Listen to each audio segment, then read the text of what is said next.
Hadirin sidang jamaah Idul Adha yang dirahmati Allah Subhanahu wa taala. Kita bersyukur atas nikmat yang Allah berikan kepada kita sampai pada pagi ini. Karena ternyata di hari yang agung dan mulia ini Allah masih berikan kita nikmat untuk hidup. Allah masih berikan kita nikmat sehat. Dan yang paling istimewa, Allah masih titipkan nikmat istiqamah, masih ada nikmat iman dalam diri kita. Inilah kelak salah satu nikmat yang mampu menjauhkan kita dari azab Allah Subhanahu wa taala. 3 nikmat besar Allah berikan kepada kita pagi hari ini. Lalu pertanyaan besar, bagaimana cara mensyukuri nikmat yang Allah berikan itu? Ini yang disebutkan Allah di dalam Al-Quran. A'udzu billahi minasyaitonir rajim. Bismillahirrahmanirrahim. Inna a'tainakal kautsar. Allah berikan kepada kita nikmat yang besar.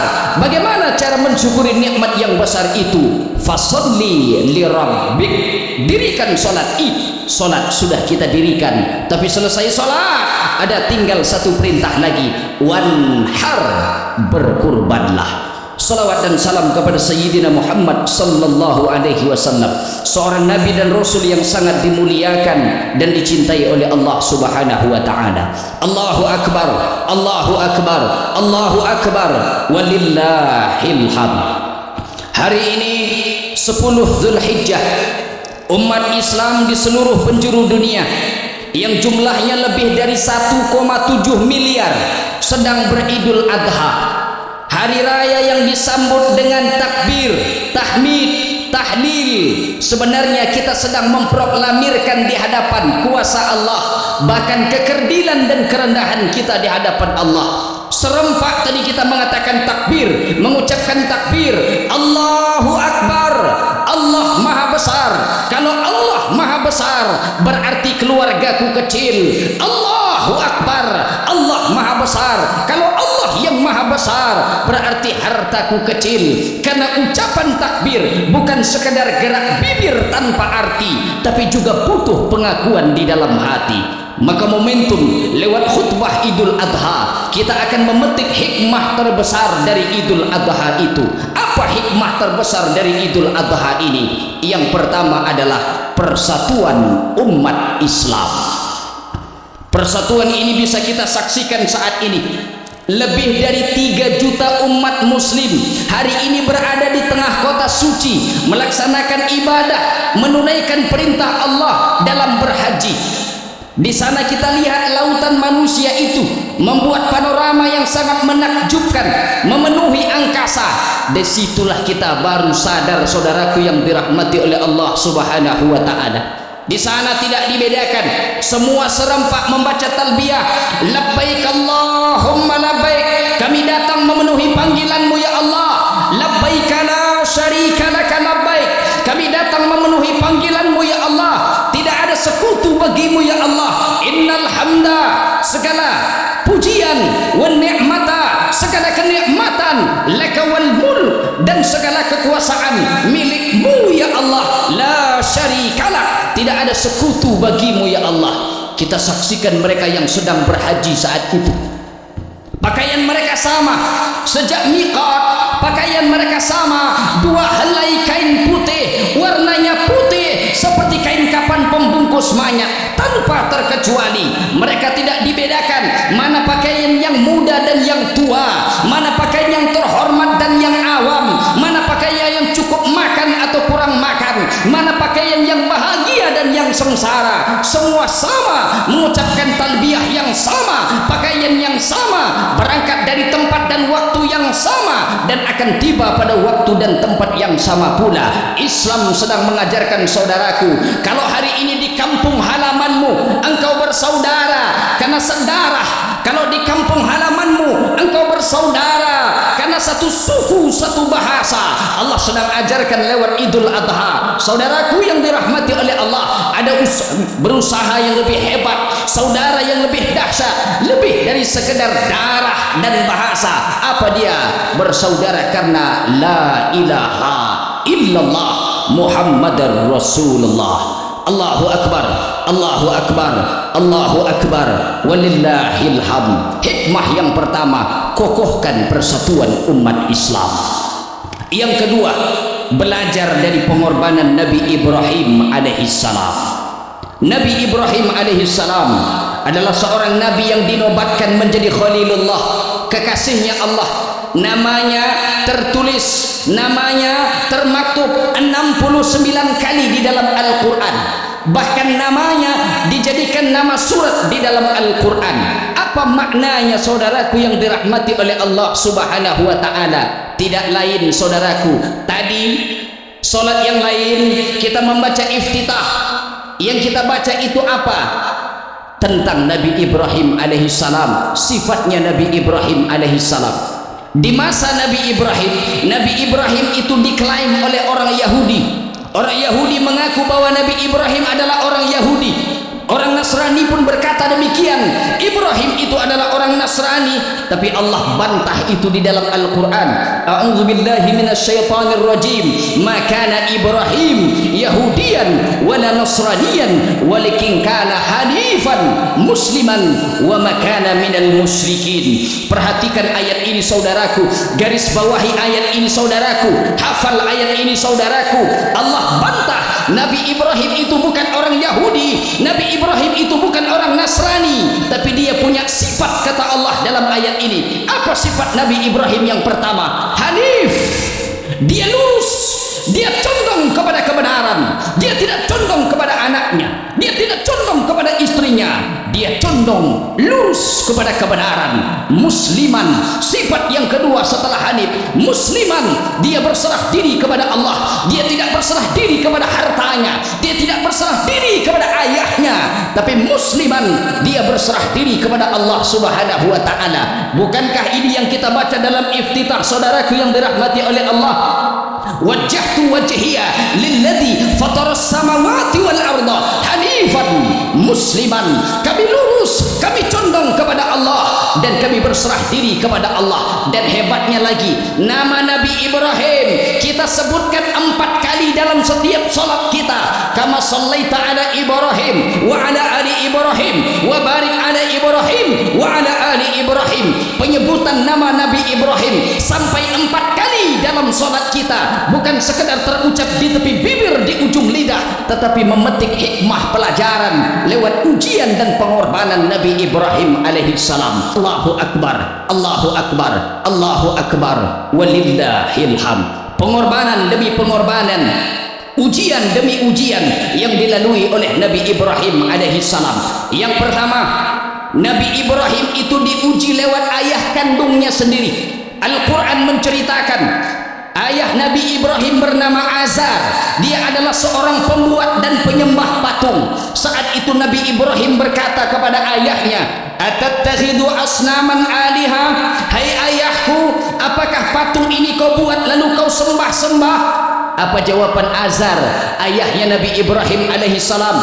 Bukan menyambut dengan kalimat santun, bukan menyambut dengan kalimat yang sopan, tapi dia malah berkata keras dan kasar kepada anaknya. Ya Ibrahim, la illam tantahi, kalau engkau tidak berhenti menceramahiku, kalau engkau tidak berhenti menasehatiku, la arjumannaka, akan kulempar engkau, akan kurajam engkau sampai mati. Wahjurni maliya, tinggalkan aku Ibrahim sendirian.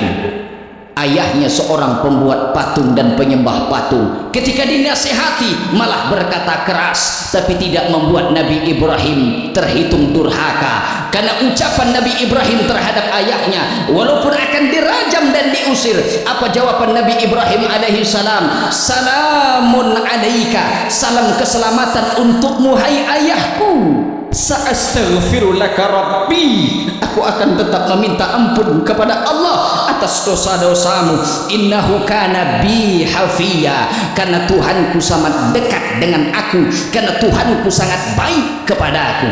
Selesai ujian dari seorang ayah, ia datang lagi dari ujian masyarakatnya.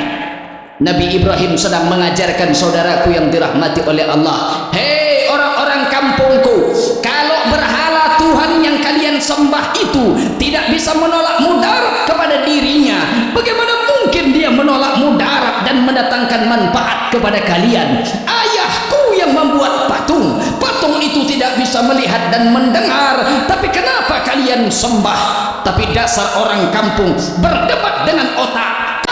Mereka menggunakan kekuatan otot, bakar Ibrahim. Nabi Ibrahim dibakar. Harapan mereka Nabi Ibrahim hancur menjadi debu, tapi Allah berkata lain, mukjizat turun, kuni bardaw wassalaman ala Ibrahim. Di tengah gejolak api yang dahsyat, Nabi Ibrahim keluar dalam keadaan kedinginan dan diberikan keselamatan oleh Allah. Allahu Akbar, Allahu Akbar, Allahu Akbar, walillahil hamd. Diuji lewat ayahnya, dia lulus. Diuji oleh orang kampungnya sendiri, dia lulus. Tapi ternyata ujian belum berhenti. Ujian terbesar dan terdahsyat datang. Apa dia? Ujian lewat anak kandungnya sendiri. Anaknya yang ia tunggu-tunggu selama 86 tahun lamanya. 86 tahun dia berdoa, Rabbi habli minas salihin. Ya Allah, karuniaiku anak yang soleh. Berapa lama Nabi Ibrahim berdoa? 86 tahun. Setelah anak itu lahir, dia tumbuh besar. Ternyata ujian belum selesai. Begitulah orang-orang yang beriman, saudaraku. Andai di dalam masjid ini sudah istiqomah, sholat sudah, puasa sudah, zakat sudah, haji sudah, umroh sudah, tapi ujian tetap datang bertubi-tubi, saudaraku, jangan berkeluh kesah. Allah ingin menempatkanmu di tempat yang terpuji. Tegarlah, nah hadapi ujian yang Allah berikan kepada kita. Saat itu ujian terbesar Nabi Ibrahim ketika Allah perintahkan untuk menyembelih anak yang ditunggunya selama 86 tahun itu. Begitu termaktub di dalam Al-Quran. Falamma balagha ma'ahu sa'ya qala ya bunayya, hai anakku, inni ara fil manam anni adbahuka. Aku bermimpi, aku melihat dalam mimpi itu aku menyembelihmu. Mimpi para nabi tidak sama dengan mimpi kita. Karena mimpi para nabi bukan bisikan syaitan. Mimpi para nabi bukan bunga-bunga tidur. Tapi mimpi para nabi adalah wahyu. Ketika wahyu itu datang, ia sampaikan kepada anaknya. Perhatikan panggilan Nabi Ibrahim, sosok ayah kepada anaknya. Dia tidak panggil waladi, hai anakku, tidak, tapi dia panggil ya bunayya, hai anandaku. Begitu juga dengan jawaban Nabi Ismail terhadap ayahnya. Ya abatif'al ma tu'mar satajiduni insyaallah minas sabirin. Kalau memang Allah wahyukan aku disembelih, wahai ayahku, laksanakan apa perintah Allah subhanahu wa ta'ala. Insyaallah. Dia tidak berkata sombong. Nabi Ismail tidak sombong. Dia berkata insyaallah engkau akan dapati aku menjadi golongan orang-orang yang sabar. Begitu dia akan disembelih. Nabi Ibrahim menyembelih anaknya. Apa pesan anaknya Ismail alaihi salam? Wahai ayahandaku, ketika nanti menyembelihku ayahandaku, telungkupkan wajahku ayah, jangan engkau tengadahkan, karena aku khawatir kalau wajahku menengadah engkau tidak akan tega menyembelihku. Tolong ayah, jauhkan ibundaku dari anak-anak kecil sebayaku. Sebab kalau ibundaku melihat anak kecil sebayaku, dia akan menangis teringat kepadaku. Duhai ayah, sampaikan salam takzim, salam hormat kepada ibundaku agar dia tetap istiqomah, sabar dalam menjalankan perintah Allah subhanahu wa ta'ala. Perhatikan jawaban Ismail alaihi salam. Seorang anak yang soleh membuat ayahandanya sendiri terpukau dengan jawaban itu. Tapi ketika pisau yang tajam yang sudah diasah, hampir saja pisau itu memutuskan leher Nabi Ismail, tapi Allah firmankan wa fadainahu bidzibahin azim. Allah ganti sembelihan itu dengan kibas yang besar. Allahu akbar, Allahu akbar, Allahu akbar, walillahil hamd. Begitulah kehidupan Nabi Ibrahim alaihissalam, penuh dengan pengorbanan, penuh dengan ujian. Dan ujian terberat saat itu adalah ujian dari anaknya sendiri. Begitu juga kita hari ini saudaraku, ujian, cobaan datang silih berganti menghampiri kita. Saudaraku yang dirahmati oleh Allah, Allah ingin menempatkan kita di tempat yang terpuji. Allah ingin sedang melihat kepada kita seberapa besar pengorbanan kita terhadap ujian Allah Subhanahu wa taala. Dulu ujian terbesar Nabi Ibrahim diperintahkan untuk menyembelih anaknya, tapi hari ini saudaraku, Allah tidak minta nyawa anak kita. Yang Allah minta adalah hasil ruko kita, hasil bisnis, hasil dagang, hasil sawah ladang, usaha dan gaji. Kita belikan kurban kambing dan sapi untuk mendekatkan kepada Allah Subhanahu wa taala. Maka pagi hari ini, siapa yang diberikan Allah kelapangan rezeki, berkurbanlah. Ramai kita dalam masjid ini, sesak penuh masjid pada pagi hari ini. Siapa yang paling mulia di antara kita di dalam masjid ini? Apakah yang paling banyak hartanya? Bukan. Harta tidak dibawa mati, malah pertanyaan menjadi ganda. Hartamu dari mana dan engkau habiskan kemana? Tidak terbayang saudaraku yang dirahmati Allah, kalau hidup di dunia engkau dielung-elungkan orang, dipuja-puji orang, disebut orang hartawan, digelar orang jutawan, tapi ternyata di akhirat kelak ketika Allah berikan catatan amal itu kita ambil lewat tangan kiri.